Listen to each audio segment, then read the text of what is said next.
من يهده الله فلا مضل له ومن يضلل فلا هادي له أشهد أن لا إله إلا الله وحده لا شريك له أشهد أن محمدا عبده ورسوله صلى الله عليه وعلى آله وأصحابه ومن تبعهم بإحسان إلى يوم الدين وسلم تسليما كثيرا يا أيها الذين آمنوا اتقوا الله حق تقاته ولا تموتن إلا وأنتم مسلمون يا أيها الناس اتقوا ربكم الذي خلقكم من نفس واحدة وخلق منها زوجها وبث منهما رجالا كثيرا ونساء واتقوا الله الذي تساءلون به والأرحام إن الله كان عليكم رقيبا يا أيها الذين آمنوا اتقوا الله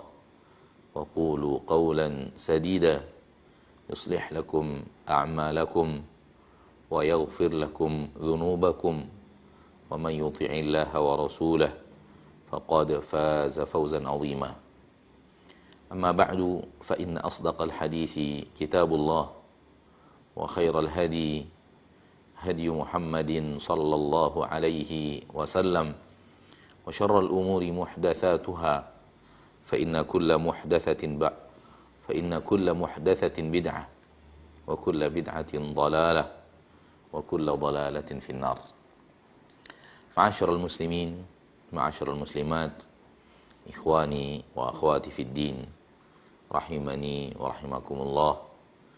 Mari kita senantiasa bersyukur kepada Allah tabaraka wa taala, Rabbul Izzati wal Jalalah wa Rabbul Jabaruti wal Malakuti wal Kibriyai wal Azamah, yang senantiasa mencurahkan kepada kita rahmat dan nikmatnya, mencurahkan kepada kita kasih sayangnya, walaupun terkadang atau mungkin sering rahmat dan nikmat yang Allah berikan kepada kita, kita balas dengan kemaksiatan kepadanya.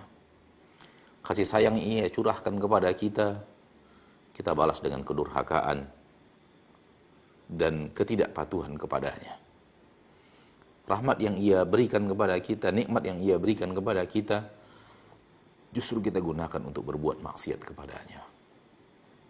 Akan tetapi Allah yang Maha Pengasih, yang mencapai puncak kesempurnaan kasih, yang Maha Penyayang, yang mencapai puncak kesempurnaan sayang, tetap tidak menghentikan kepada kita rahmat dan nikmatnya. Padahal kalau ia mau, ia bisa lakukan itu. Innallaha ala kulli syai'in qadir. Sesungguhnya Allah maha mampu atas segala sesuatu. Kalau ia mau, ia bisa lakukan. La qaddarahullah. Semoga Allah tidak pernah takdirkan itu dalam hidup kita.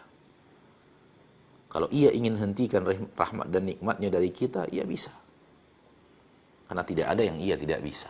Apalagi sekedar menghentikan nikmat yang ia berikan kepada kita. Sekiranya kita berbuat maksiat dengan mata, lalu ia hentikan nikmat mata. Ketika kita berbuat maksiat dengan telinga, ia hentikan kepada kita nikmat telinga. Ketika kita berbuat maksiat dengan lisan, ia pun menghentikan dari kita nikmat lisan. Ketika kita berbuat maksiat dengan tangan, ia pun hentikan kepada kita nikmat tangan sehingga tidak bisa lagi kita gerakkan. Ketika kita berbuat maksiat dengan kaki, ia hentikan nikmat kaki sehingga tidak bisa digunakan untuk melangkah. Kalau itu yang terjadi, apa yang bisa kita lakukan? La qaddarahullah. Semoga tidak pernah terjadi dalam hidup kita untuk selamanya sampai akhir hayat. Apa yang bisa dilakukan oleh seorang yang bisu, tuli, buta, lumpuh kaki dan tangan? Apa yang bisa dia lakukan? Untuk mengungkapkan, lisannya sudah tidak mampu lagi. Untuk menuliskan, tangannya sudah tidak bisa untuk dia gerakkan. Apa yang bisa dia lakukan? Akan tetapi Allah Maha Pengasih lagi Maha Penyayang. Tidak menghentikan rahmat dan nikmatnya karena keingkaran para hamba. Dan terkadang sebagian hamba menantang Allah Rabbul Izzati wal Jalalah. karena kebodohannya, karena ketidaktahuannya tentang siapa Rabbnya. Namun Allah Tabaraka wa Ta'ala tetap memberikan rahmat dan curahan rahmat dan nikmat yang tiada tara kepadanya. Salawat dan salam kepada Nabi kita tercinta, Rasul kita yang mulia, suri tauladan kita Nabi Muhammad sallallahu alaihi wasallam, makhluk yang sangat menyayangi umatnya, hamba yang sangat menyayangi para hamba yang lainnya, dan tidak ada yang menyayangi manusia dari manusia lebih daripada sayangnya seorang Nabi Muhammad sallallahu alaihi wasallam kepada umatnya. Oleh karena itu merupakan kewajiban bagi umat juga untuk mencintainya, mencintai Nabi Muhammad SAW, mencintai apa yang beliau ajarkan dan berjalan di atas apa yang beliau ajarkan tersebut. Karena salah satu bukti cinta adalah ketundukan dan kepatuhan. Manakala orang mengatakan cinta kepada Nabi Muhammad SAW lalu kemudian dia tidak patuh kepada Nabi Muhammad SAW, itu sudah merupakan sebuah bukti bahwa dia tidak mencintai Nabi Muhammad sallallahu alaihi wasallam. Kecintaan dan keingkaran tidak bisa bersatu. Yang bisa bersatu adalah kecintaan dan kepatuhan.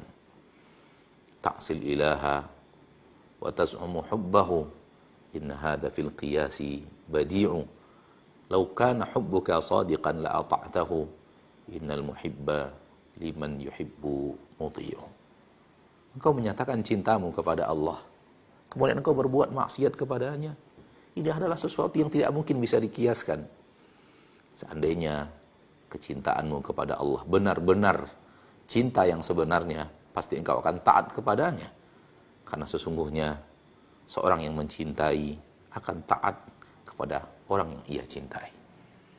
Mudah-mudahan kecintaan kita kepada Rasul kita tercinta sallallahu alaihi wasallam adalah kecintaan yang sebenar-benarnya, yang melahirkan ketundukan dan kepatuhan, kalimat sami'na wa ata'na kepada apa yang diajarkan Nabi Muhammad sallallahu alaihi wasallam. Kaum muslimin dan muslimat, para pemirsa Asil TV dimanapun Anda berada, demikian juga ikhwani wa akhwati fid din dari pemirsa Ahsan TV, pemirsa Sahabat Muslim TV, Surabaya Mengaji, Salaf Ittiba, Sriwijaya Mengaji, Sunnah Jalan Pasti, dari Mumtaz TV, Radio Tuah Pangkalan Kerinci, barakallahu fikum. Kemudian juga TV MS TV Samarinda, RH TV Kampung Rambutan, Arbunda Mengaji Prabu Mulih. Demikian juga beberapa media yang tergabung di dalam RTV. Kemudian juga media sunnah Blora. Barakallahu fikum jami'an, ikhwani wa akhwati fid din, rahimani wa rahimakumullah. Pada pagi hari yang berbahagia ini kita lanjutkan satu bab pada kesempatan yang berbahagia ini dari kitab Sahih Muslim, ya. Dan di dalam kajian kita terhadap Sahih Muslim, kita selalu mengambil satu hadis dari setiap bab yang ada. Dan mungkin saja di dalam bab itu masih ada hadis-hadis yang lain namun tidak kita bacakan. Kita ambil saja manfaat syarah daripada hadis tersebut.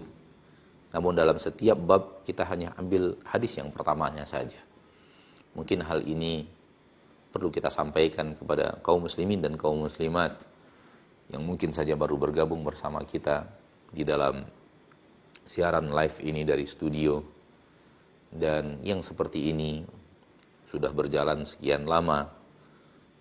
Barakallahu fikum jami'an. Dan sebelum kita memasuki satu bab, dan ini bab yang terakhir di dalam kitab Al-Luqatah, ya, bab yang terakhir yaitu bab ad-diyafah wa nahwiha, bab tamu, ya, tamu dan yang lainnya, memuliakan tamu maksudnya. Sebelum kita membaca hadis ini, kita sampaikan sebuah nasihat ringan kepada saudaraku-saudariku kaum muslimin dan muslimat rahimani wa rahimakumullah. Dan nasihat ringan itu adalah bahwa kita menuntut ilmu untuk mencari jalan keselamatan.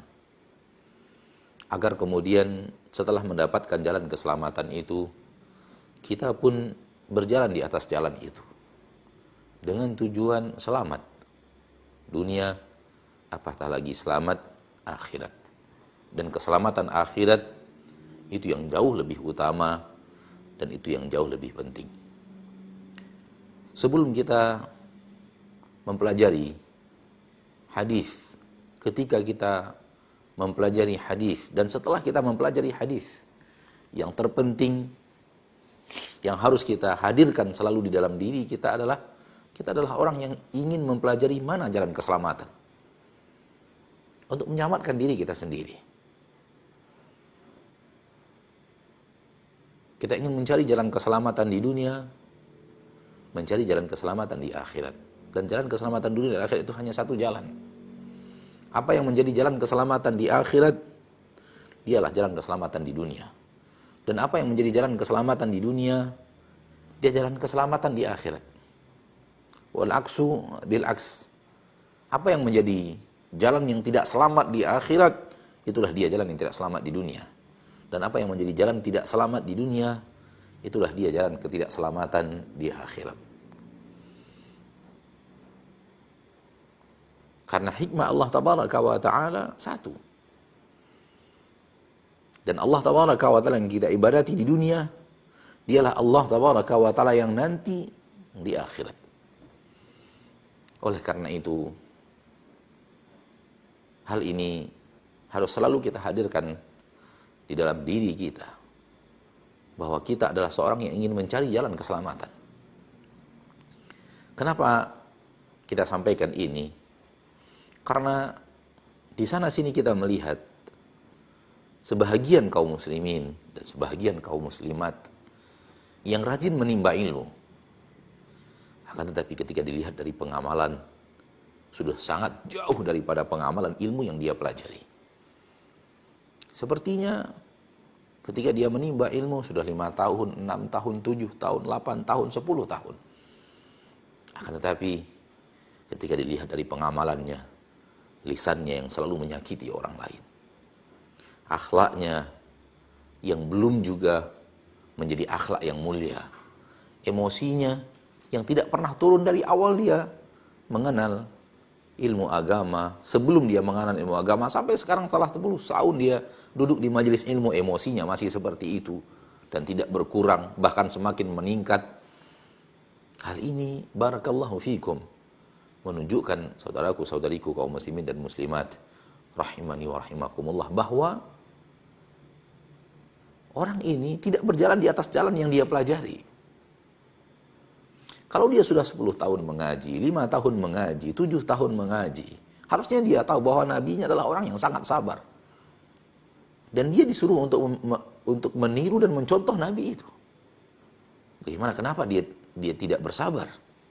Kenapa dia menjadi orang yang emosinya luar biasa? Pertanda bahwa apa yang dia ketahui dari akhlak nabinya tercinta tidak dia ikuti.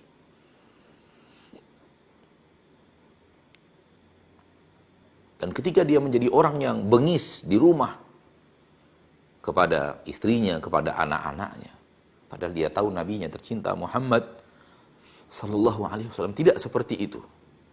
Ketika dia menjadi orang yang masih hasad, masih dengki, padahal dia tahu nabinya melarang hal tersebut. Ketika dia adalah orang yang selalu menghibah, padahal nabinya melarang, Allah melarang. Dia tahu Allah melarang. Ketika dia masih bertransaksi dengan transaksi riba, padahal dia tahu itu adalah dosa yang sangat dimurkai.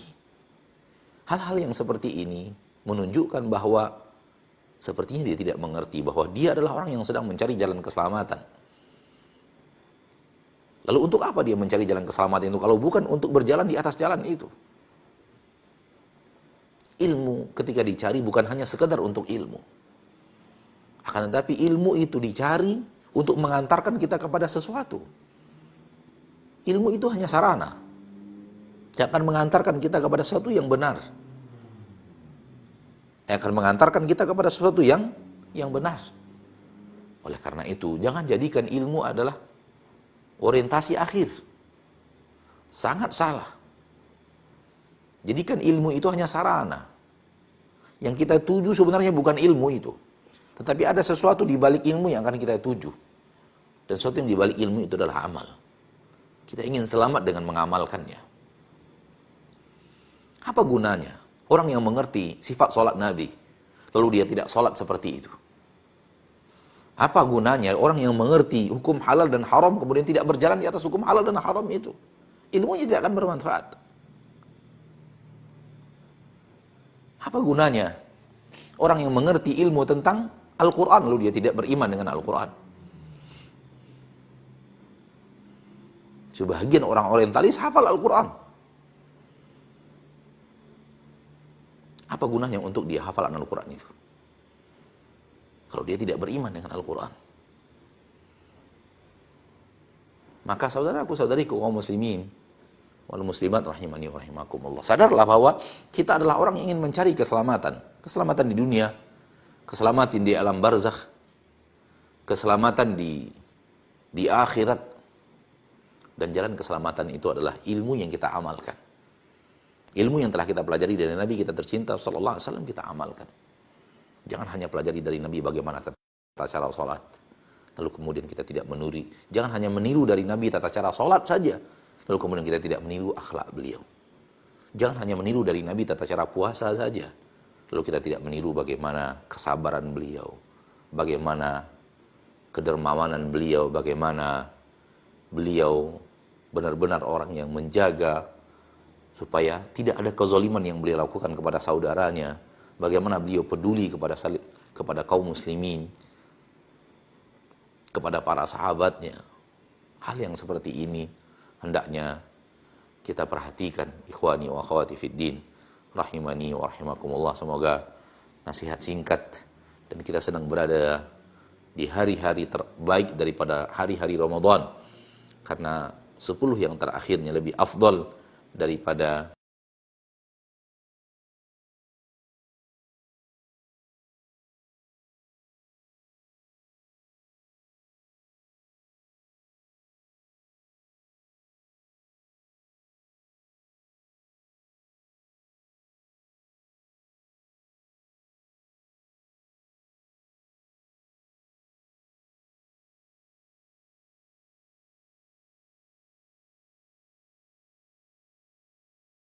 berikan kepada kita kesempatan untuk berada di hari yang mulia ini. Mari kita gunakan untuk mengintrospeksi diri, muhasabah amal, kemudian kita jadikan hari-hari ini hari-hari yang penuh dengan ketaatan kepada Allah Rabbul Izzati wal Jalalah. Ikhwani wa akhwati fid din, bab kita pada kesempatan yang berbahagia ini dari kitab Sahih Muslim adalah babud dhiyafah wa nahwiha. Babud dhiyafati wa nahwiha, bab menjamu tamu, bab menjamu tamu dan yang lainnya. Salah satu akhlak di dalam agama Islam adalah memuliakan tamu. Tamu yang datang bertamu ke rumah kita. Dan manakala tamu itu adalah tamu yang jauh, maka dia memiliki hak. Apabila dia menuju rumah kita, dia memiliki hak dari harta kita. Dia memiliki hak dari harta kita. Dan Nabi SAW memerintahkan kita untuk memuliakan tamu tersebut dengan cara memberikan kepadanya makanan, sesuatu yang dia butuhkan, tempat istirahat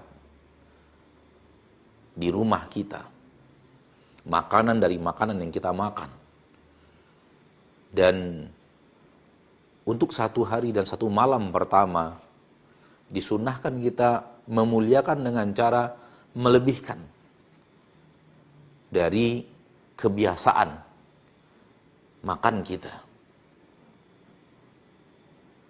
Dan 2 hari, yang kedua, yang ketiga, kita berikan dia makan sesuai dengan apa yang kita makan. Kebiasaan makan yang kita terbiasa di keseharian kita. Ini hak tamu. 3 hari, ya, 3 hari dan 3 malam menginap di rumah kita dan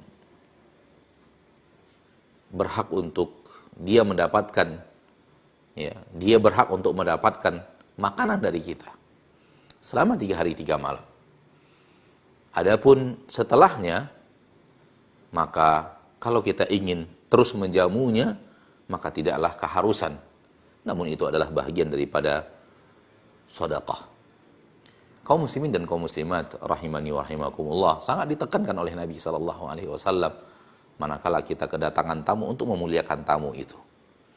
Dan sifat memuliakan tamu adalah sifat yang sangat dicintai oleh Nabi kita tercinta Muhammad sallallahu alaihi wasallam. Dan Nabi Ibrahim dipuji oleh Allah tabaraka wa taala di dalam Al-Qur'an ketika beliau memuliakan tamunya, sebagaimana yang dibawakan, yang Allah tabaraka wa taala sampaikan kepada kita di dalam Al-Qur'an, bagaimana para malaikat datang kepada Nabi Ibrahim dan malaikat merubah wujud menjadi seorang insan, ya. Dan Nabi Ibrahim tidak tahu bahwa itu adalah para malaikat, karena mereka sudah berubah wujud bagikan manusia, bagikan Bani Adam. Dan mereka mengucapkan salam kepada Nabi Ibrahim, dijawab oleh Nabi Ibrahim. Dan Nabi Ibrahim tidak kenal kepada mereka, lalu kemudian dijamu oleh Nabi Ibrahim. Disembelihkan seekor anak sapi untuk kemudian dipersembahkan kepada tamu yang beliau tidak mengenalnya. Sebagaimana yang Allah tabaraka wa ta'ala sampaikan kepada kita di dalam Al-Quranul Karim. Dan sifat menjamu tamu ini adalah sifat yang luar biasa dari umat Islam. Karena umat Islam adalah kaum yang tidak bersuudzon kepada orang lain. Mereka adalah kaum yang selalu terbiasa dengan husnudzon, dan mereka adalah kaum yang terbiasa dengan bermasyarakat. Mereka adalah kaum yang terbiasa dengan beramah tamah sesama mereka. Adapun ketika kehidupan yang tidak sesuai lagi dengan agama Islam, maka yang ada adalah suudzon. Dan kalau yang ada adalah suudzon, bagaimana kita akan menerima tamu menginap di rumah kita padahal dia adalah orang yang tidak kita kenal. Dan perlahan tapi pasti ini akan datang. Ini akan muncul. Di mana kehidupan ini akan digiring kepada pola kehidupan yang bukan pola kehidupan umat Islam. Ketika datang tamu yang tidak kita kenal, jangan izinkan dia untuk masuk rumah dan semacamnya. Ma'asyarul muslimin, ma'asyarul muslimat rahimani wa rahimakumullah. Mari kita baca hadisnya. Berkata Imam Muslim bin Hajjaj bin Muslim Al-Qushairi An-Naisaburi rahimahullah wa rahmatan wasi'ah. Haddatsana Qutaibah bin Sa'id qala haddatsana Laits an Sa'id ibn Abi Sa'id an Abi Shuraih Al-Adawi annahu qala sami'at udhunaya wa absarat aynaya hina takallama Rasulullah sallallahu alaihi wasallam. Kedua telingaku benar-benar mendengar dan mataku benar-benar melihat tatkala Rasulullah sallallahu alaihi wasallam berbicara.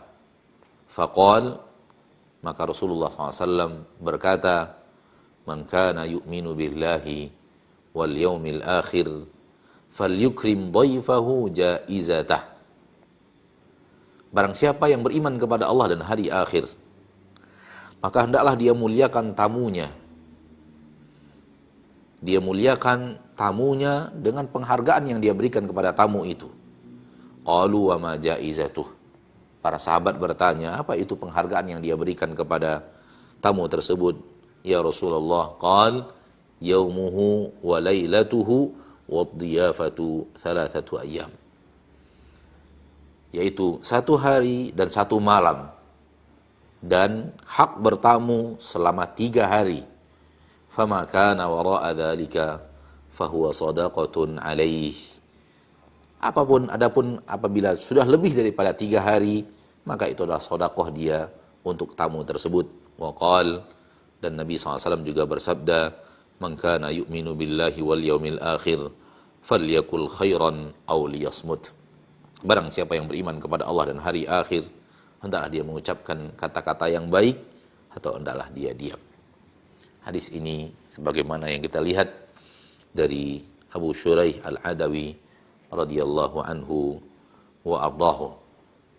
Ma'asyiral muslimin, ma'asyiral muslimat, kita ambil bahagian daripada hadis yang berhubungan dengan judul bab sebelum kita melanjutkan kepada hal-hal yang bisa kita petik daripada hadis ini pada pagi hari yang berbahagia ini biiznillahi azza wajal, yaitu memuliakan tamu. Kata Nabi SAW, man kana yu'minu billahi wal yaumil akhir falyukrim dhaifahu jaizatah.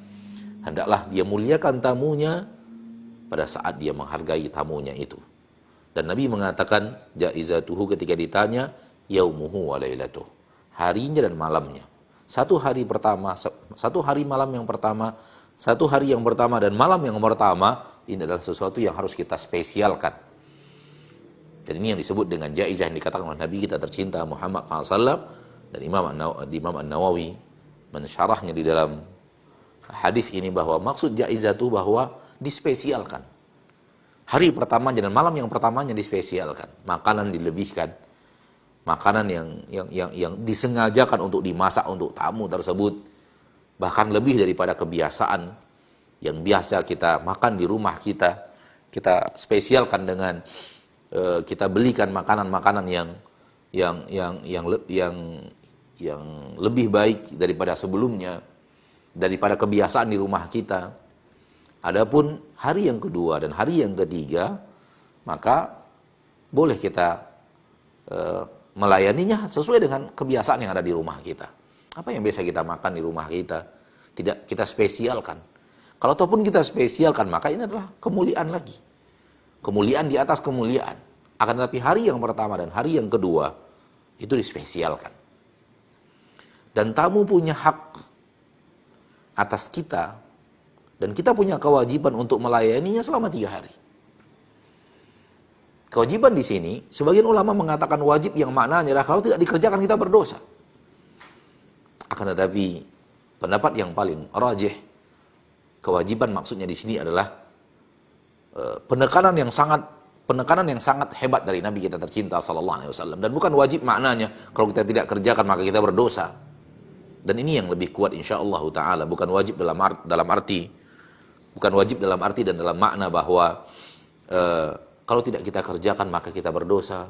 Sekiranya hari pertama kita berikan dia makanan sesuai dengan apa yang kita makan di rumah kita, maka kita berdosa. Kalau kita tidak spesialkan makanan khusus untuknya, maka kita tidak, insyaallah taala tidak seperti ini. Karena ini adalah bab daripada babnya akhlak. Maka kewajiban di sini adalah penekanan kuat, ya, penekanan kuat dari Nabi kita tercinta Muhammad sallallahu alaihi wasallam bahwa hari yang pertama dan malam yang pertama itu spesialkan. Bila perlu kita membeli makanan dari luar, kita tanya kepada dia apa yang mereka sukai. Kita hadirkan makanan-makanan spesial untuk mereka sesuai dengan kemampuan kita, kalau kita mampu tentunya. Kalau kita tidak mampu, maka la yukallifullahu nafsan illa wus'aha. Dan hal yang seperti ini ya, dilakukan oleh Nabi dan para sahabat ridwanullahi alaihim ajma'in. Ketika Nabi datang kepada beliau tamu-tamu yang ingin bertemu dengan beliau dari jauh, maka Nabi benar-benar melayani. Nabi benar-benar salawatu rabbi wa salamu alaih melayani tamu yang datang bertamu untuk bertemu dengan beliau salawatu rabbi wa salamu alaih. Dan kalau beliau tidak memilikinya, maka beliau meminta kepada para sahabat untuk melayani tamu Rasulullah sallallahu alaihi wasallam. Dan hak tamu adalah 3 hari dan 3 malam. Hak tamu adalah 3 hari dan 3 malam. Maka ketika datang tamu dari jauh ke rumah kita, ketahuilah bahwa kita punya kewajiban untuk memberikannya makan 3 hari 3 malam. Dan hari yang pertama dan hari yang kedua dispesialkan. Ini sunnah daripada sunnah Nabi kita tercinta sallallahu alaihi wasallam. Namun hari yang kedua dan ketiga, ya, yang merupakan kewajiban kita untuk memberinya sesuatu makanan, memberinya tempat menetap dan tempat tinggal, ya, maka apabila kita beri makan sesuai dengan apa yang kita makan di rumah kita, maka tidak jadi masalah. Namun apabila kita lebihkan, maka itu adalah khair ala khair, kebaikan di atas kebaikan. Dan di dalam riwayat-riwayat yang lain dikatakan, termasuk juga dinukilkan oleh Imam Muslim di dalam bab ini, di bagian-bagian lain daripada tambahan riwayat-riwayat daripada hadis dalam bab ini, Nabi SAW mengatakan bahwa sekiranya kita datang bertamu, lalu kemudian tidak dilayani dan tidak diberikan makan oleh orang yang kita datang bertamu ke rumahnya, boleh bagi kita mengambil. Diizinkan bagi tamu untuk mengambil. Seperti itu kewajiban kita untuk melayani. Namun umat Islam adalah umat yang tidak seperti itu, tidak bakhil. Namun ketika bertemu dengan orang yang bakhil, boleh diizinkan oleh Nabi SAW, karena itu haknya tamu. Haknya tamu untuk dilayani, haknya tamu untuk mendapatkan makan dan mendapatkan tempat untuk dia berteduh dan beristirahat. Boleh untuk mengambil, subhanallah. Semisal kita datang ke sebuah keluarga dan kemudian keluarga itu kita tahu dia mampu, namun dia tidak melayani kita, tidak memberikan makan, boleh kita ambil ke dapurnya, kita ambil makanan yang dia makan. Diizinkan syariat tanpa minta izin kepada tuan rumah. Ma'asyarul muslimin, ma'asyarul muslimat, karena memang ini adalah kewajiban tuan rumah untuk melayani tamunya. Nabi SAW mengatakan, man kana yu'minu billahi wal yawmil akhir falyukrim dhaifah. Dalam riwayat lain, falyukrim dhaifah. Dalam riwayat ini, falyukrim dhaifahu jaizatah. Hendaklah dia muliakan tamunya di saat dia memberikan penghargaan kepada tamunya, dan penghargaan itu di hari pertama dan hari yang kedua. Nah, makanan yang spesial, dan tamu itu ketika tidak diberikan, dia berhak untuk mengambil dari kita. Dia berhak untuk mengambil makanan dari rumah kita, kemudian dia makan. Dan sebagian ulama mengatakan bahwa dia berhak untuk berbicara kepada orang lain, bahwa si fulan bakhil, kami bertamu ke rumahnya, kami tidak dilayani. Karena itu adalah kesalahan kita. Sebagian ulama memaknakan seperti itu, sebagaimana yang dikatakan oleh Imam Nawawi di dalam bab. Namun ala kulli hal, barakallahu fikum, bahwa umat Islam diajarkan oleh Nabi SAW sebuah sifat yang luar biasa, yaitu muliakan tamu. Mari kita introspeksi diri, mari kita mengintrospeksi diri kita masing-masing. Sudah sejauh mana kita memiliki akhlak yang mulia ini? Sudah sejauh mana kita apabila kedatangan tamu di rumah kita, terutama tamu yang datang dari jauh, lalu kita siapkan makanan spesial untuk tamu tersebut, ya kita belikan khusus untuk tamu tersebut, ya, dan kita tidak bakhil, jiwa kita senang, hati kita lapang menerima tamu. Dan jangan pernah merasa bahwa tamu yang datang itu adalah orang yang datang menyusahkan. Ma'asyarul muslimin, kadang-kadang datang tamu kepada kita di waktu malam. Hendaklah kita bahagia dengan kedatangan tamu, karena ini adalah sebuah ibadah yang taqarrub, yang mendekatkan diri kita kepada Allah Subhanahu wa taala. Bahkan diikatkan oleh Nabi SAW amalan ini dengan iman kepada Allah dan hari akhir. Dan ini kespesialan umat Islam yang luar biasa. Seperti yang tadi kita sampaikan, bahwa ketika kaum manusia tidak lagi peduli kepada agama Islam dan hidup dalam kehidupan yang tidak lagi kembali kepada norma-norma Islam, kebakhilan adalah sesuatu yang sangat jelas di kehidupan mereka.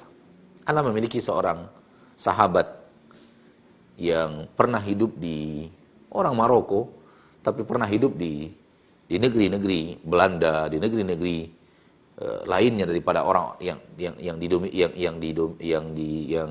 yang mayoritasnya bukan orang-orang Muslim. Dan ketika mereka hidup di negeri itu, dan ketika mereka datang ke rumah mereka seseorang dari penduduk negeri tersebut, lalu disiapkan minum, disiapkan permen, hanya minuman dan permen diberikan kepada tamunya. Sang tamu itu berkata, kalian orang-orang baik. Padahal yang kami berikan katanya hanya minuman dan permen, dan kami merasa tidak melayani dengan baik. Dan dia terheran-heran, dia dilayani padahal tidak terlalu kenal. Namun kenapa kalian tidak suudzon, tidak berburuk sangka kepada saya? Kalian siapkan untuk saya minuman, kalian buatkan untuk saya minuman, kalian berikan saya permen dan semacamnya. Karena ini tidak biasa di tengah mereka. Di tengah mereka tidak biasa. Kalau ada orang asing kemudian ingin masuk rumah, malah tidak diizinkan, malah diusir dan semacamnya. Ma'asyarul muslimin, ma'asyarul muslimat, rahimani wa rahimakumullah. Karena kalau sudah jauh daripada agama Islam, maka yang ada adalah su'udzan dan kehidupan yang individu masing-masing, dan tidak peduli kepada kiri dan tidak peduli kepada kanan, tidak peduli kepada tetangga, dan itu bukan akhlak umat Islam. Ma'asyarul muslimin, ma'asyarul muslimat, rahimani wa rahimakumullah. Dari dahulu kala, bangsa Arab adalah bangsa yang paling terkenal menjamu tamu. Dari dahulu kala, ya. Dari Nabi Ibrahim alaihissalam, lihat bagaimana sifat Nabi Ibrahim, dan itu bertahan sampai sekarang. Bertahan sampai sekarang. Kalau kita datang bertamu ke rumah sahabat kita dan dia adalah dari bangsa Arab, dia pasti akan spesialkan makanan, spesialkan sesuatu untuk kita yang datang. Dan apabila kita melihat jamuan-jamuan mereka, kita akan merasa bahwa kita ini terlalu minim dalam menjamu tamu. Kadang-kadang tamu kita hanya siapkan sesuatu yang sangat minim untuk kita berikan kepada tamu tersebut. Namun bangsa Arab tidak, dia sembelihkan seekor kambing untuk menjamu tamunya, ya. Dan beberapa kisah dari saudara-saudara kita yang bertamu, ya, terutama di bangsa Arab yang masih tinggal di daerah, ya, yang masih tinggal di daerah. Kalau mereka kedatangan tamu, walau mereka tidak kenal, subhanallah, kalau bukan tidak menyembelih seekor kambing, bukan memuliakan tamu bagi mereka. Bagi mereka memuliakan tamu adalah dzabihah. Mereka menyembelih sendiri, kemudian mereka memasak sendiri untuk tamu walau tidak dikenal. Ya. Dan ini kita saksikan sendiri, dan disaksikan beberapa orang saudara-saudara kita yang datang bertamu ke orang Arab, namun orang Arab yang tinggalnya 200 kilo dari kota Madinah, 200 kilo dari kota Mekah, tidak kenal sama sekali. Wallah, tidak kenal sama sekali. Dia tidak kenal kita dan kita tidak kenal dia. Kemudian dikatakan bahwa ini adalah mahasiswa dari Indonesia yang sedang belajar di Islamic University Madinah. Kadang-kadang dibawa umroh, ini jemaah umroh dari Indonesia, mereka bahagia luar biasa. Dan mereka mengatakan, malam ini antum di sini, kita akan sembelihkan dzabihah, kita akan sembelihkan kambing untuk memuliakan. Hal yang seperti ini luar biasa, ya. Kadang-kadang kita untuk tamu yang datang seekor ayam pun tidak kita kesembelihkan untuk mereka. Ma'asyarul muslimin, ma'asyarul muslimat, rahimani wa rahimakumullah. Ini adab Islam, ya. Yang kalau umat Islam makin lama makin jauh daripada agama Islam, maka adab ini akan semakin hilang. Hanya orang-orang yang benar-benar beriman. Oleh karena itu Nabi SAW memulai hadis dengan man kana yu'minu billahi wal yaumil akhir. Barang siapa yang beriman kepada Allah dan hari akhir. Barang siapa yang beriman kepada Allah dan hari akhir. Ya akhi, ketika apalagi kalau yang datang adalah tamu yang ada hubungan dengan antum, ada hubungan keluarga, ada hubungan darah, atau ada hubungan kekerabatan dengan adanya pernikahan dan yang lainnya. Kalau mereka datang bertamu ke rumah antum, muliakan mereka. Muliakan mereka dengan makanan-makanan spesial. Muliakan mereka dengan hadiah-hadiah yang bisa antum berikan kepada mereka. Demi Allah, kalau itu antum lakukan, ya, pertama, antum taqarrub kepada Allah, mendekatkan diri kepada Allah dengan cara yang seperti itu. Yang kedua, antum akan mendapatkan kecintaan mereka. Walau bukan itu yang diinginkan, tapi pasti.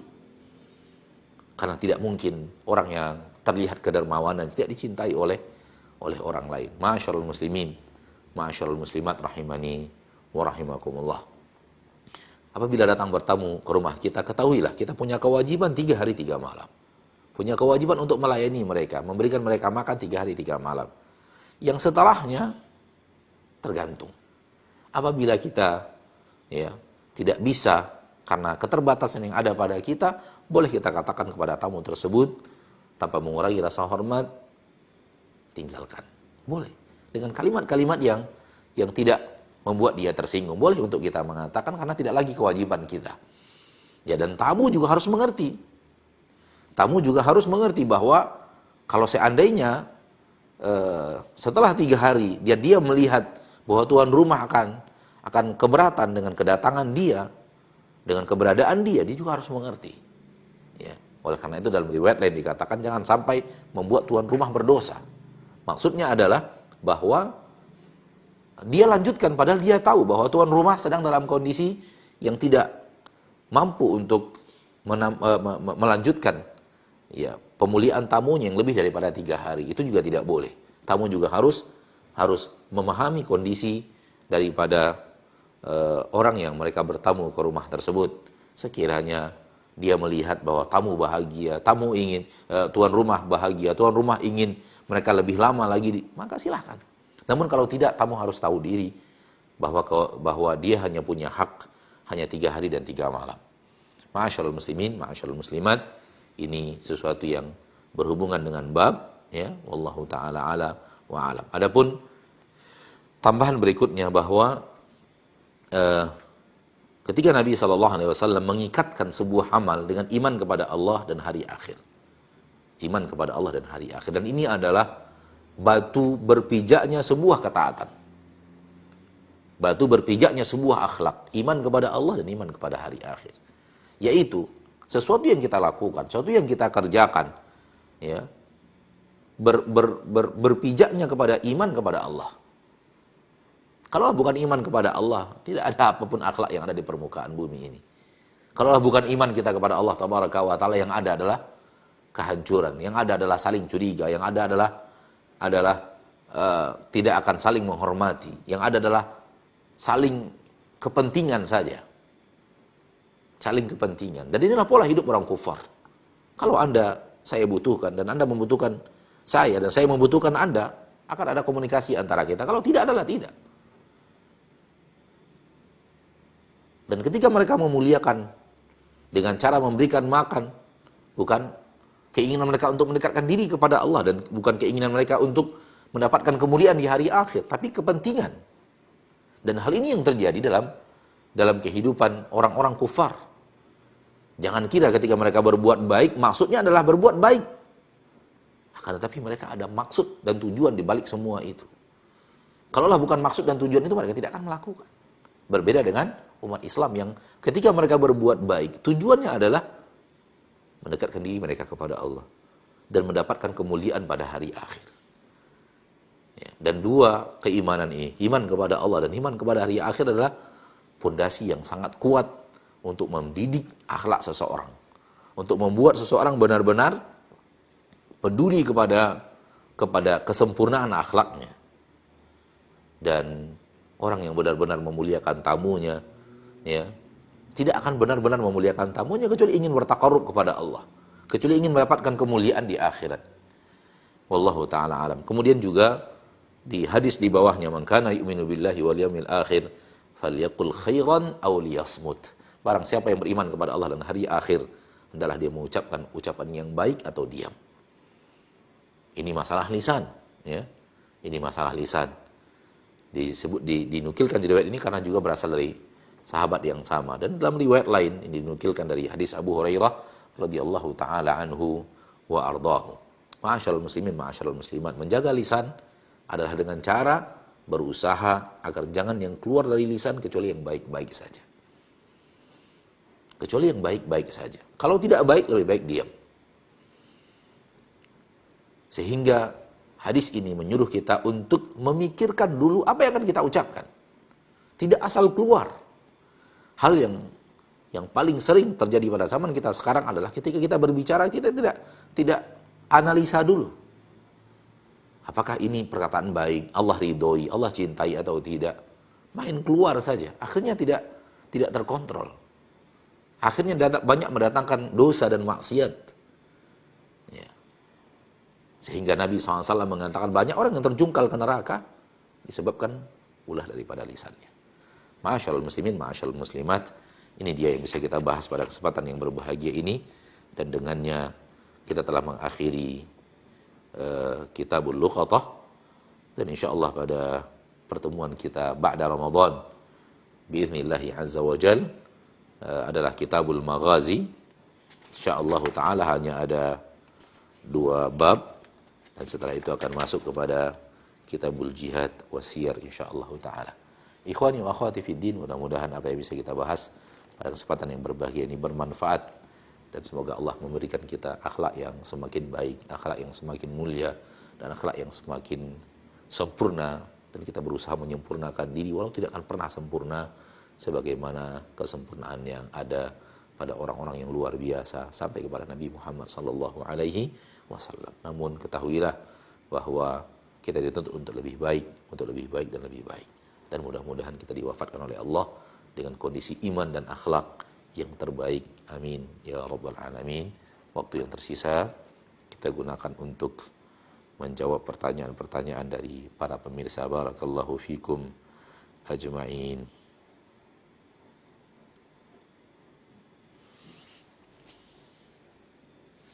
Juga bergabung bersama kita, Masya Allah, tabarakallah,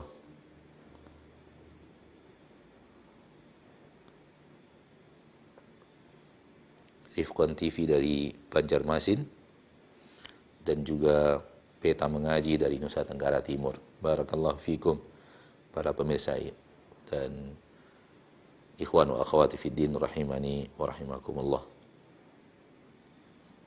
Baik, kita masuki pertanyaan.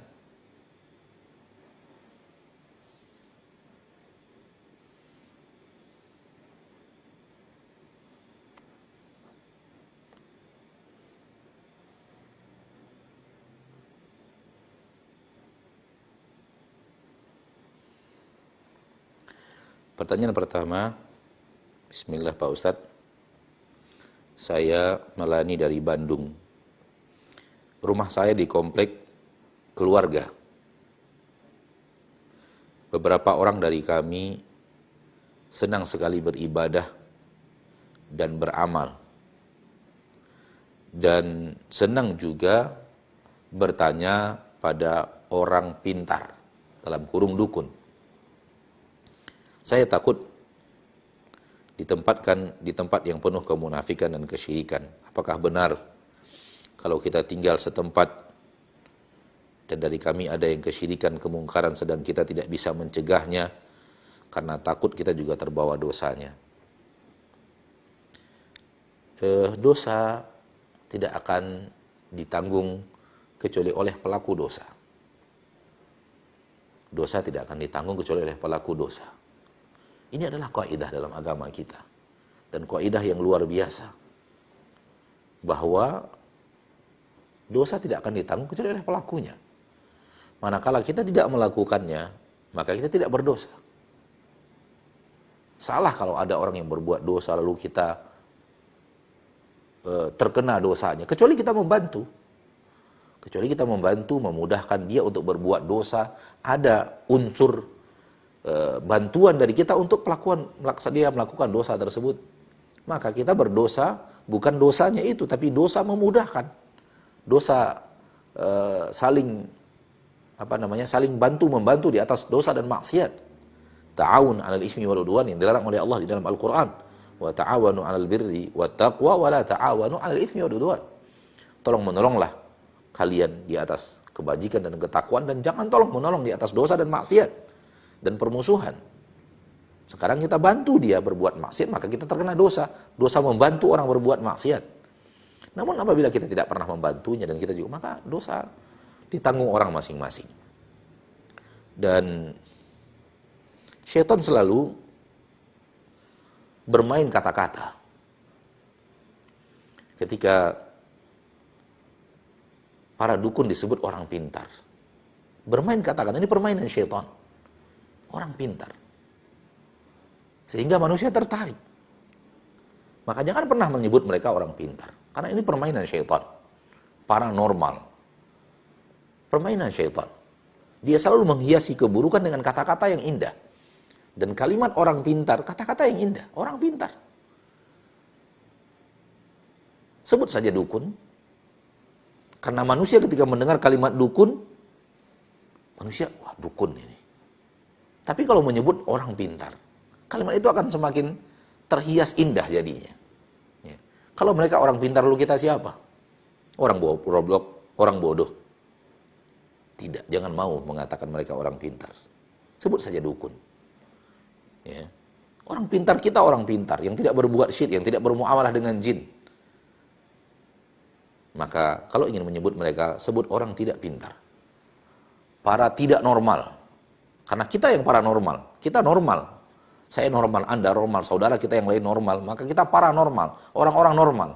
Mereka yang tidak normal bersahabat dengan jin, lalu melakukan hal-hal yang aneh untuk mau bersahabat dengan jin tersebut, menyembelih ini, menyembelih itu, dan yang lainnya dalam aneka ragam pesugihan yang mereka lakukan demi jin itu mau berteman dengan mereka, maka mereka adalah para tidak normal.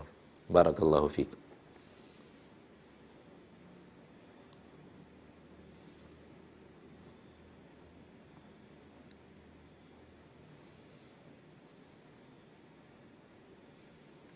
Assalamualaikum Ustaz. Waalaikumsalam warahmatullahi wabarakatuh. Ana dari Ummu Salsa di Tenggarong.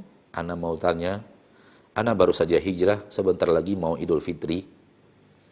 Nah, dengan siapa saja ana bisa berjabat tangan? Dengan saudara suami ataupun suami pada saudara ana? Dan apakah boleh ana berjabat tangan dengan kakak ipar atau suami, adik sepupu, atau kakak sepupu? Barakallahu fiik. Yang boleh kita berjabat tangan dengan mereka hanyalah mahram kita. Hanyalah mahram kita. Ya. Kita boleh berjabat tangan hanya dengan mahram. Maka pelajari siapa saja mahram. Dan mahram adalah yang disebut oleh Allah di dalam Al-Quran surah An-Nisa ayat 23. Semuanya mahram, kecuali yang terakhir di bawah. Kecuali yang terakhir di bawah. Semuanya mahram, kecuali yang terakhir di bawah.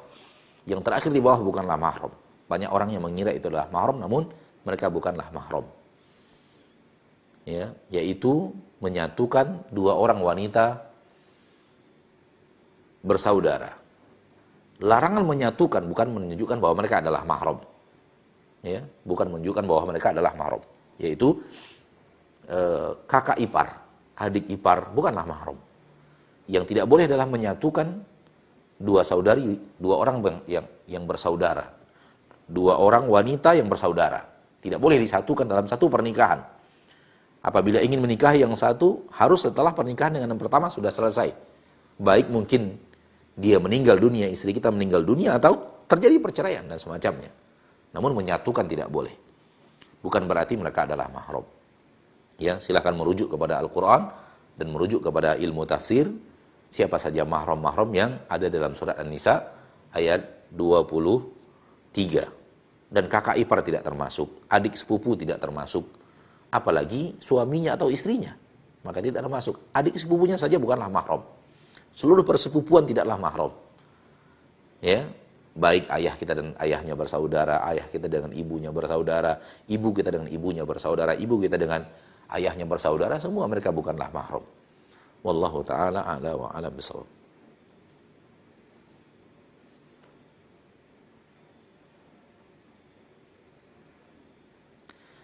Assalamualaikum warahmatullahi wabarakatuh. Apakah saudara atau kakak juga termasuk tamu apabila mereka datang pas lebaran atau momen-momen tertentu pada saat berkumpul? Ya. Saudara kita, kerabat kita termasuk tamu. Tamu yang datang dari daerah, ya. Dan mereka adalah terhitung tamu. Nah, saudara kita datang bertamu ke rumah kita, dan datang dari rumahnya. Nah, masih terhitung tamu. Barakallahu fiik.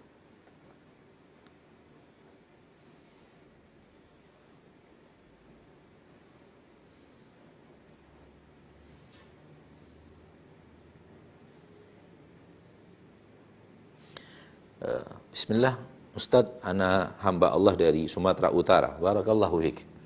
Ana ingin menanyakan, pertama, apakah seorang anak bisa membayar zakat kepada kedua orang tuanya? Jawabannya tidak boleh. Seorang anak tidak boleh membayar zakat kepada orang tuanya. Karena orang tuanya adalah wajib dia nafkahi. Tidak boleh membayarkan zakat kepada orang yang wajib kita nafkahi. Ya, seorang suami kepada istri, kepada anak-anaknya nggak boleh. Orang tua kepada anaknya nggak boleh. Anak kepada orang tuanya tidak boleh. Karena anak wajib menafkahi orang tuanya. Ketika orangnya sudah tidak bisa lagi mencari nafkah, anak wajib menafkahi orang tuanya. Maka tidak boleh membayar zakat kepada orang tua. Adapun ketika tidak wajib memberikan nafkah, boleh. Seperti kita kepada saudara kita. Dan saudara kita itu sudah bersuami. Saudari kita sudah bersuami, saudara kita, dia wajib menafkahi dirinya sendiri, kita tidak wajib menafkahinya, maka kita boleh memberikan zakat kita kepadanya. Bahkan istri kepada suami boleh. Ya, istri kepada suami, karena istri tidak wajib menafkahi suami. Maka istri ketika mengeluarkan zakat kepada suaminya boleh Dan hadisnya ada di zaman Rasul kita tercinta sallallahu alaihi wasallam, seorang istri bertanya kepada Rasulullah SAW, bolehkah saya berzakat kepada suami saya? Nabi mengatakan, na'am walaki ajran. Boleh engkau mengeluarkan zakat kepada suamimu dan engkau mendapatkan 2 pahala. Nah, pertanyaan yang kedua, apakah sah wudu ketika ia tidak berkumur-kumur? Disebabkan ada udzur jika dia melakukan kumur-kumur. Wallahu ta'ala alam, insyaallah sah, ya. Akan tetapi berusahalah berkumur-kumur ringan, itu yang terbaik. Wallahu a'lam.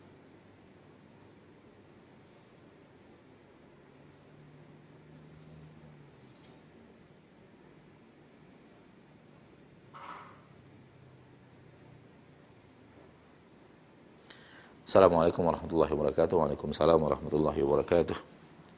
Ustaz, mohon nasihatnya, bagaimana kita seharusnya menghadapi kepala rumah tangga yang galak dan tidak bertanggung jawab kepada istri dan anak-anaknya, serta tidak pernah mau menjalankan perintah Allah kecuali puasa saja. Ana berusaha sabar, sesabar-sabarnya, tetapi terkadang jenuh juga, karena ana sering dengar ceramah para ustadz agar bersabar. Suami ana bukan Fir'aun. Dan ana dengar ustadz juga bilang, Ustadz juga bilang itu, jadi ana berusaha untuk bersikap sabar. Mohon nasihatnya Ustadz. Nah, bersabar lebih baik. Menghadapi orang yang galak, bersabar lebih baik. Daripada kemudian kita melawan galaknya dengan galak yang adalah kehancuran. Wallahu ta'ala alam. Bukankah suami itu pilihan kita dulu ketika akan menikah?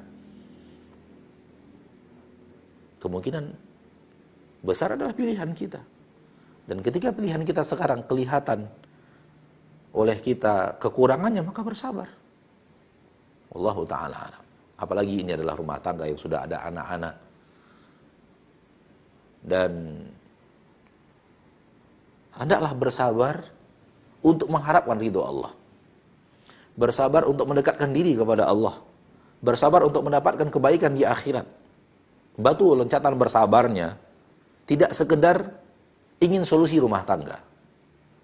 Tapi batu loncatan bersabar adalah ingin mendekatkan diri kepada Allah dengan sabar. Ingin kemuliaan di akhirat dengan sabar. Sebagaimana yang tadi kita katakan, akhlak mulia kalau tidak dibangun di atas pondasi iman kepada Allah dan iman kepada hari akhir, tidak akan berhasil.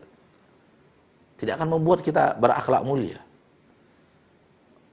Kadang-kadang kita bersabar, maksudnya adalah untuk hanya sekedar solusi-solusi rumah tangga saja.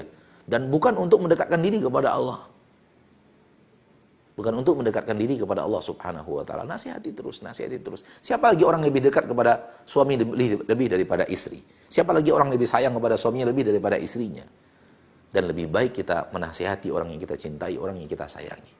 Wallahu ta'ala alam. Dan seperti yang tadi ditanyakan, bahwa suami kita bukanlah Fir'aun. Di rumah Fir'aun yang sangat bejat, ada seorang istri yang masuk surga. Kalau memang tujuan kita adalah surga Allah tabaraka wa ta'ala, insya Allah kita bisa bersabar.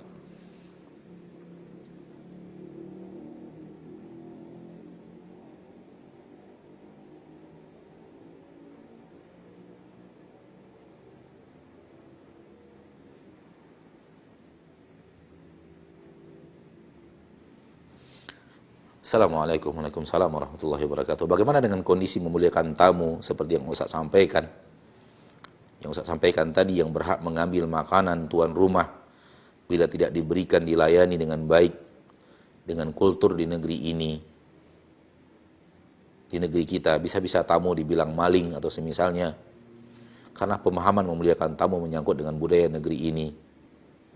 Syukuran karena contoh di zaman Rasul, mungkin bermana tamu yang memang musafir di negeri padang pasir yang perjalanan menggunakan unta dan semisalnya.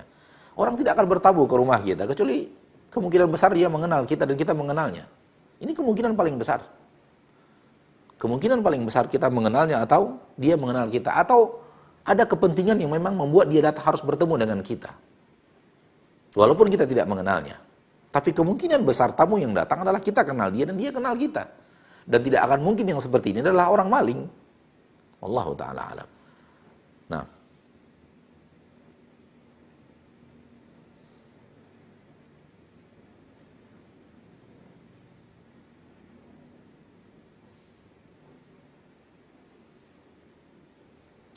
Assalamualaikum Ustaz. Waalaikumsalam warahmatullahi wabarakatuh. Ana dari Jujuhan Ilir. Wallahu a'lam, ana tidak tahu di mana Jujuhan Ilir. Barakallahu fik. Akhuna yang bertanya atau ukhtuna yang bertanya, bagaimana sikap kita jika tamunya adalah seorang yang suka melakukan perbuatan syirik di rumah kita? Wilayah kekuasaan kita, kita berhak untuk melarangnya dengan kekuatan tangan kita. Maksud tangan di sini adalah sebagai kita sebagai tuan rumahnya, kita berhak melarang. Oh, nggak bisa, nggak boleh, maaf, nggak bisa. Ini yang untuk melakukan ini, saya nggak bisa.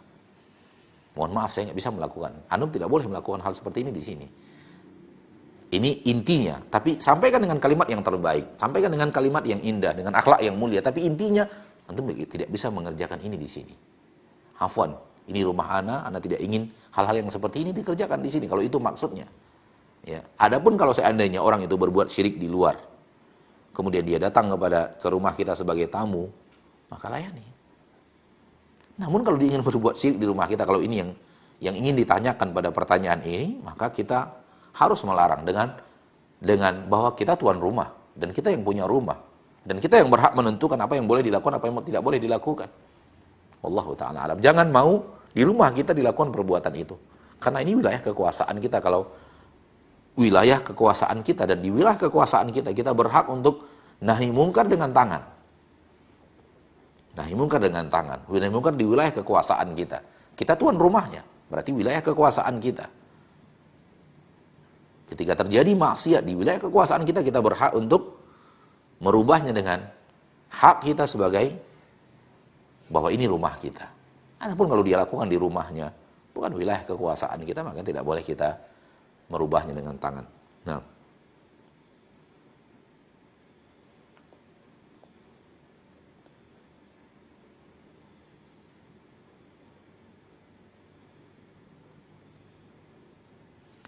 Assalamualaikum. Waalaikumsalam warahmatullahi wabarakatuh.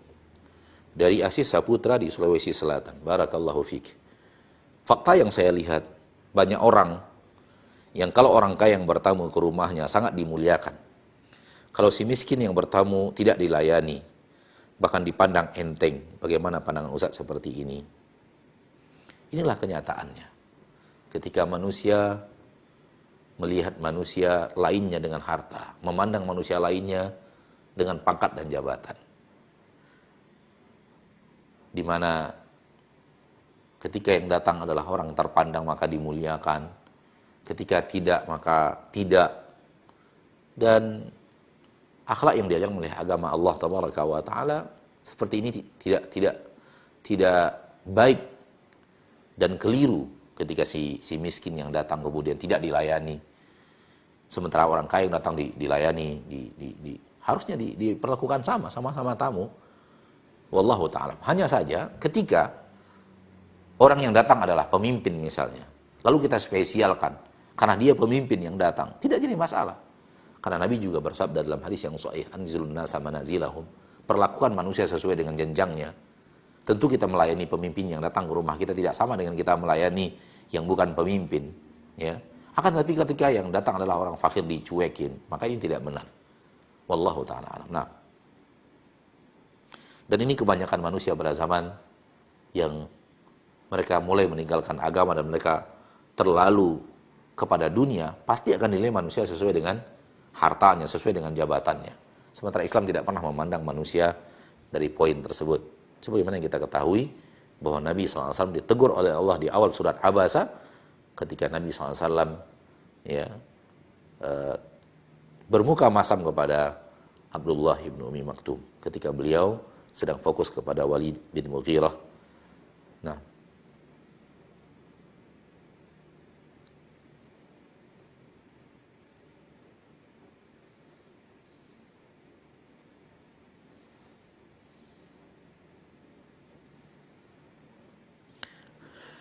pertanyaan berikutnya tentang zakat fitrah. Yang benar adalah zakat fitri. Penyebutan yang benar adalah zakat fitri dan bukan zakat fitrah. Mari kita berusaha merubah kebiasaan kita menyebut yang salah. Zakatul fitri, Idul Fitri. Ya, dia sama dengan zakat fitri, Idul Fitri. Adapun zakat fitrah penyebutan yang salah. Saudara dekat kami saudara dekat kami suka berhutang dan akibatnya terlilit hutang, sementara dia punya anak, sementara dia tidak punya penghasilan tetap. Bolehkah zakat fitri kami berikan kepada saudara dekat kami tersebut?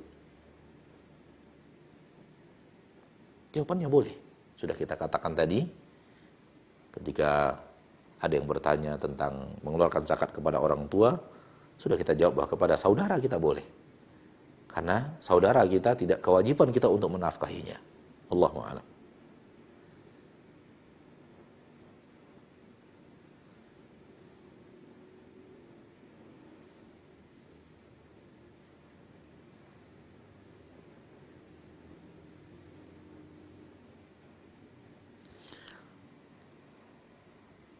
Assalamualaikum warahmatullahi wabarakatuh. Waalaikumsalam warahmatullahi wabarakatuh. Izin bertanya Ustaz, Ana memakai TV kabel sampai saat ini sehingga bisa menonton hasil TV. Adapun proses pembayarannya melalui petugas yang datang ke rumah menjemput tagihan bulanan. Apakah kewajiban yang harus Ana lakukan? Apakah dia dapat dikatakan sebagai tamu? Wajibkah ia masuk ke rumah dan diberikan minuman? Karena si petugas ingin cepat dan jalan lagi menagih pembayaran ke rumah yang lain. Berarti tidak bertamu ke rumah kita. Dia hanya ingin menagih, tidak ingin bertamu ke rumah kita. Itu tentu berbeda. Barakallahu fiik.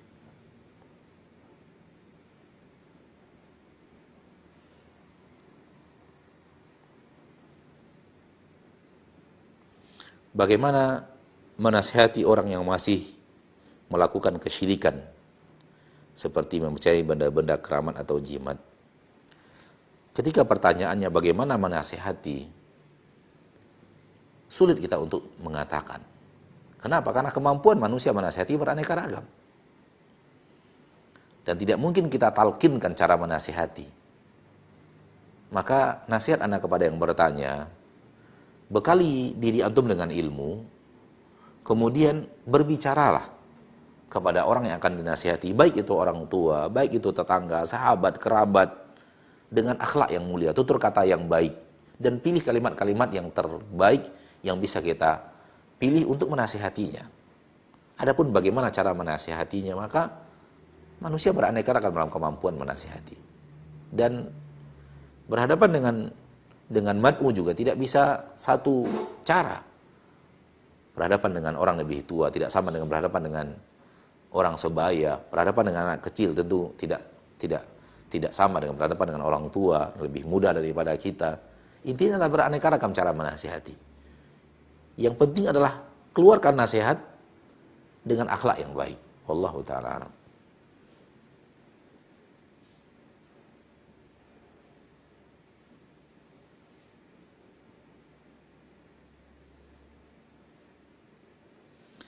Assalamualaikum Ustaz. Waalaikumsalam warahmatullah. Ana hamba Allah dari Padang dan ana tinggal di kos-kosan. Hayakumullah. Dan ana ada banyak lihat buku-buku yang menyimpang di rumah ibu kos ana. Kita nggak masuk ke rumah tersebut.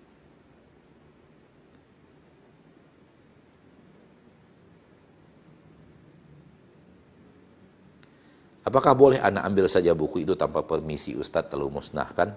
Kira-kira demikian pertanyaannya. Kita katakan jangan. Karena itu ini merubah dengan tangan. Itu namanya merubah dengan tangan, merubah dengan kekuasaan. Itu bukan wilayah kekuasaan Anda. Bahkan Anda di sana adalah orang yang menumpang dengan cara kos dan membayar tentunya ya. Maka tidak berhak untuk mengambil harta orang lain dan musnahkan. Yang ada adalah nasihat.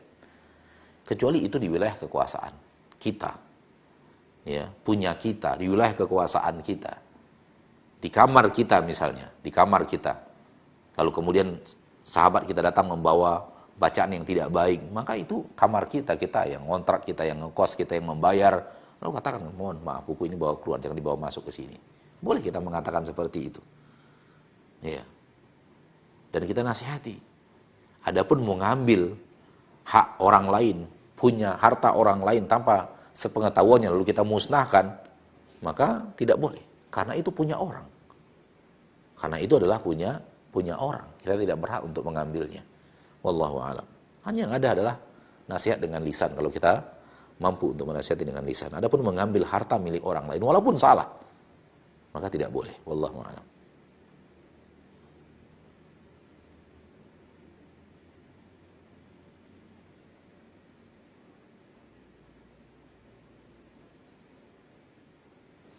Assalamualaikum Ustaz. Waalaikumsalam. Dengan seorang hamba Allah dan ingin bertanya, apakah saya berdosa kalau saya berteman dengan seorang Nasrani dan suami saya marah? Nah, ketika suami melarang, maka tidak boleh bersahabat dengan seperti itu. Dan ketika suami melarang dalam kondisi yang ditanyakan, maka suami berada dalam jalur yang hak. Dan ketika suami berada di jalur yang hak, istri wajib patuh dan taat. Ketika dia melanggar, maka namanya nusyuz, pelanggaran seorang istri terhadap perintah suaminya. Dan dia berdosa ketika suaminya tidak ridho dan kemudian dia masih menjalaninya. Dan suaminya di atas jalan yang hak, ya, maksudnya di atas perintah yang hak, perintah-perintah yang tidak berseberangan dengan syariat.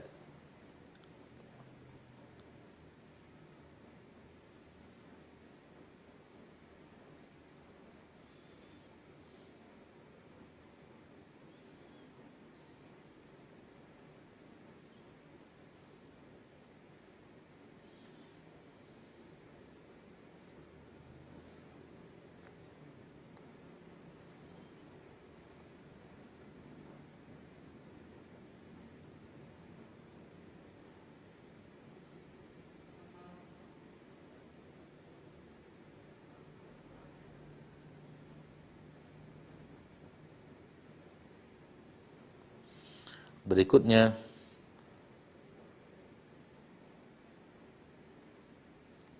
Assalamualaikum, waalaikumsalam, dari Senowandi di Riau. Hayakumullah. Ustaz, saya mau bertanya bagaimana sikap kita menghadapi ujaran kebencian, fitnah dan adu domba. Jangan pernah dengarkan kata-kata manusia. Dan jangan jadikan kata-kata manusia sesuatu yang kita fikirkan. Sebagaimana kata orang tua kita, masukkan telinga kanan, keluarkan telinga kiri. Ketika terdengar, masuk dari kanan 100% dan keluar dari kiri 100%. Jangan sisakan di hati. Namun kebanyakan manusia memasukkan ke dalam telinganya kanannya 100%, kemudian dia keluarkan, namun yang keluar hanya 70%. Yang keluar hanya 80%. Mana sisanya? Dia sisakan di hatinya. Jangan. Begitu masuk 100% terdengar, keluarkan 100%, sehingga tidak ada yang tersisa. Begitu berhadapan dengan kalimat-kalimat ujaran kebencian dari orang lain, kalimat fitnah, kalimat adu domba dari orang lain terhadap diri kita, dan kita tahu tidak benar. Kita tahu tidak benar sama sekali. Dan ini sekaligus insya Allah merupakan pertanyaan terakhir pada kesempatan yang berbahagia ini. Nasihat anak kepada diri anak pribadi dan kita semuanya. Barakallahu fiyya wa fikum jami'an. Ketika terdengar kalimat-kalimat tentang diri kita yang tidak baik, atau adu domba, atau apa dan semacamnya, yang pertama yang harus kita lakukan introspeksi diri. Apakah saya seperti yang dia katakan? Kalau iya, berarti kalimat itu benar, kita yang salah. Katakan alhamdulillah ada orang yang menegur saya. Taubat kita dari kesalahan tersebut. Dan sekiranya ternyata kalimat-kalimat yang kita dengarkan itu, kita tidak seperti itu, maka ucapkan alhamdulillah. Saya tidak seburuk yang Anda sangkakan. Satu. Yang kedua, saya tidak seperti itu. Sifat saya tidak seperti yang Anda bicarakan, insya Allah. Yang ketiga, membuat kita mengucapkan alhamdulillah adalah dia transfer pahala kepada kita. Bukankah tujuan utama kita hidup untuk memperbanyak pahala? Dan orang tersebut dengan kalimat-kalimat ujaran kebencian, kalimat fitnah dan yang lainnya, malah sedang mentransfer pahalanya kepada kita. Alhamdulillah. Dia yang sholat kita menikmati pahalanya. Dia yang berzakat kita yang menikmati pahalanya. Dia yang puasa kita yang menikmati pahalanya. Kita yang berbakti kepada orang tua kita yang akan menikmati pahalanya. Maka kalau begini kita menyikapi, kita tidak akan marah ketika ada orang mengucapkan kalimat-kalimat kebencian. Ada orang yang menuding, memfitnah dan yang lainnya. Bahkan itu bagi diri kita sudah tidak kita membuat kita akan benci, marah, murka dan yang lain. Tidak, insya Allah. Yang pertama introspeksi diri dulu, apakah yang dia ucapkan itu benar ada pada kita? Ketika tidak, ucapkan alhamdulillah, saya tidak seburuk yang Anda sangkakan. Berarti Anda suudzon saja. Dan alhamdulillah Anda transfer pahala Anda kepada saya. Dengan cara seperti ini, sesuatu yang bisa kita jadikan sebagai sikap dan sifat di saat terdengar kalimat-kalimat buruk tentang diri kita diucapkan orang. Ya akhi, mulut manusia siapa yang bisa menahannya? Siapa yang bisa menahan? Apalagi di zaman kita sekarang. Zaman yang penuh dengan manusia-manusia yang tidak bisa mengontrol lisannya, yang tidak bisa mengontrol yang ada di kedua bibirnya. Zaman di mana manusia berucap apapun yang dia mau ucapkan, komentar dengan apapun, dan kemudian komentar itu menyebar di media-media sosial dan yang lainnya. Kalau Anda yakin bahwa Anda berada di atas yang benar, sampaikan. Dan jangan pedulikan apa yang diucapkan oleh manusia. Kalau kita peduli dengan apa yang diucapkan oleh manusia, hidup kita akan amburadul. Karena bagaimanapun kita berusaha untuk membuat manusia berucap yang baik, pasti ada orang yang mengucapkan kalimat yang tidak baik kepada kita. Maka caranya masukkan telinga kanan, keluarkan telinga kiri. Caranya adalah masuk telinga kanan 100%, keluar telinga kiri 100%. Sehingga tidak tersisa di hati. Karena sifat kebanyakan orang timur, orang Indonesia terutama, ketika masuk telinga kanan 100%, keluarnya 90%. Keluarnya 95%, masih tersisa sedikit di hatinya. Sehingga melahirkan kebencian, lama-lama menumpuk. Dan dia akan semakin sulit. Ya, terdengar lagi. Ya maafkan, biarkan mereka mengucapkan, karena mulut mereka, lisan mereka mau apa kita, dan tidak akan mungkin bisa kita jahit mulut manusia. Tidak mungkin kita bisa meletakkan lakban di mulut mereka. Kamu jangan berbicara lagi, nggak mungkin. Seperti itu. Ya, introspeksi diri. Kalau seperti yang dia ucapkan berarti kita salah. Katakan alhamdulillah ada orang yang menegur saya, ternyata saya salah. Misalnya dikatakan orang, Anda sombong. Ada orang mengatakan tentang kita, sampai kepada kita, si fulan mengatakan Anda sombong. Introspeksi diri, apakah kita sombong atau tidak? Sekiranya memang kita sombong, menyombongkan diri, selalu ingin mengatakan saya lebih baik daripada manusia, lebih baik daripada fulan, alhamdulillah ada yang menegur kita. Agar kita lebih tawadhu, lebih meningkatkan lagi tawadhu kita.